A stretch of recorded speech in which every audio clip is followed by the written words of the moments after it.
अस्सलाम वालेकुम दोस्तों, तुसी वेख रहे हो मेरा पंजाब टीवी ते मैं तुहाडा मेज़बान मुहम्मद लतीफ़ खरल। दोस्तों सब तो पहले तुसी अपने चैनल नूं करो सबसक्राइब ते नाल ही बैल आइकन दे बटन करो ओके ताकि साडी हर नई आने वाली वीडियो दा नोटिफिकेशन सब तो पहले तुहाडे तक पहुँच सके। दोस्तों अज भी तुहाडा वीर लतीफ़ खरल तुहाडे वास्ते एक वच्छी दी वीडियो लैके हाज़र होया है। माशाअल्लाह बड़ी खूबसूरत ते सोहनी वच्छी है ते क्रास च बाकी मालक तो पुछांगे भी केड़ी क्रास है, वलैती क्रास है फ्रीजन क्रास च ते लेकिन सब तो पहले कैमरामैन जिहड़ा तुहानूं वच्छी कैमरा नज़दीक करके दिखाएगा तसल्ली दे नाल।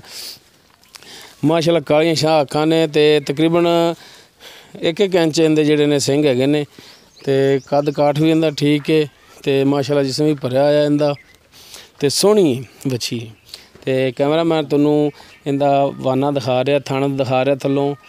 माशाअल्लाह थाने दे जिहड़े ने विरलां ते ने पूरियां ते बाकी जदों मजीद ने गब्बन होना है उस तो बाद जो सूना है तो वाना इंदा जिहड़ा माशाअल्लाह उदों भरिया जाना है ते थण होर मजीद विरलां ते हो जाने ने। सोहनी वैड़ है ते बाकी मालक तो पुछांगे कि इनकी उम्र कितनी हो गई है, अपनी जाती है या इन्होंने खरीद की सी। कैमरामैन तुहानूं चार्ज फरों तसल्ली नाल दिखावेगा, किसी किस्म का कोई शक शुबा जिहड़ा वो ना रहे, हर एक चीज़ दिखाएगा तुहानूं। हुण करने जी आपां मालक दे नाल गल्लां बातां ते पुछने इस दे बारे। अस्सलाम वालेकुम जी। वालेकुम अस्सलाम जी। हाँ जी नदीम साहब तुहानूं हुण इस तो पहले तो जानने क्योंकि तुहाडी अगे भी असीं मज दी वीडियो अपलोड कर चुके हैं। हाँ जी ते हुण तुहाडी दोबारा तो जिहड़ा वैड़ दी वीडियो लैके हाज़र होए हैं ते ये दसो कि ये केड़ी क्रास है? ये वलैतन क्रास है। वलैतन क्रास जे प्योर तो नहीं है ना? वलैतन नहीं प्योर नहीं, क्रास है। क्रास है। अच्छा तुसीं ये दसो कि इनकी उम्र कितनी हो गई? इनकी उम्र 2 साल होगी। पूरी 2 साल हो गई या थल्ले या उत्ते? नहीं 2 साल होगी। 2 साल हो गई। हाँ। अजे तुसीं खरीद कीती या तुहाडी ये घर दी जाती है? तुहाडे माशाअल्लाह डंगर तां सैर ने माड़ा जिहा दिखाई कैमरामैन तुहानूं दिखांदा जी। इन्हां दे अपने जाती डंगर ही ने सारे खड़े।